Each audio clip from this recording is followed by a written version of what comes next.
My mother was a nice woman. Just make sure you do not make her angry.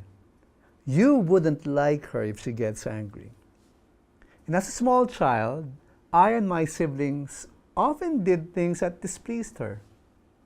And when we started hearing that angry voice of hers, she puts the fear of God in our hearts, and I had to prepare myself for spanking. But I was more scared of my father. Our father rarely spanked us, but when we were small kids, he towered over us, and he scolded us with his deep, booming voice that sounded like it was the voice of God. I tried to be as good a kid as I could be because I dreaded hearing my father's angry voice. I think I turned out okay in the end. My father and mother's discipline worked. And just like any parent, God also disciplines His children when His children go out of line. The writer of the book of Hebrews had this to say about the discipline of God.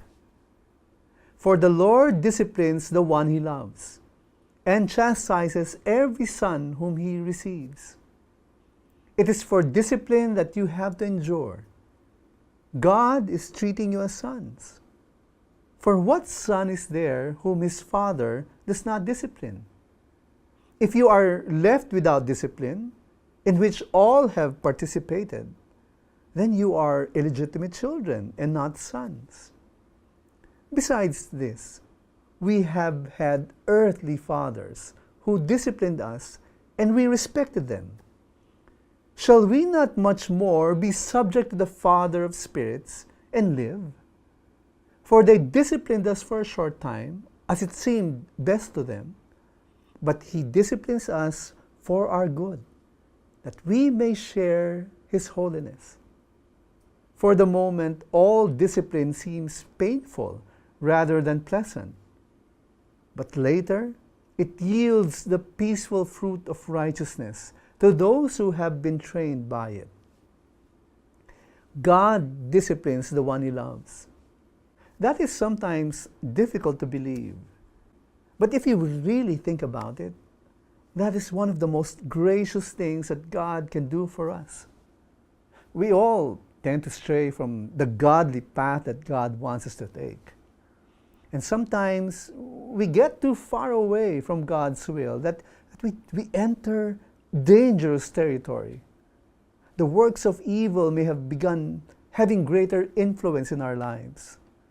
Sin may have started capturing our hearts. God knows exactly what happens when we allow our hearts to stray away from Him. We fall into the trap of the evil one. We experience the disastrous consequences of our disobedience. Now, if you are a child of God, He will not allow you to stray too far away where you can never come back. If you acknowledge Him as your Father in heaven, then He does something to keep you in check. He disciplines you as a son or a daughter. Part of God's grace is that He allows us to suffer the consequences of our actions. We don't like being disciplined, of course. We didn't want it when we were disciplined as small kids. Now that we are older, it is never fun to undergo the discipline of God. But God does it anyway, because He knows what is best for us. But do not be mistaken. God is in full control. God allows us to suffer, but not beyond the point where we can no longer find our way back to God. Just as a good father disciplines his children so that the children may be set on the right path.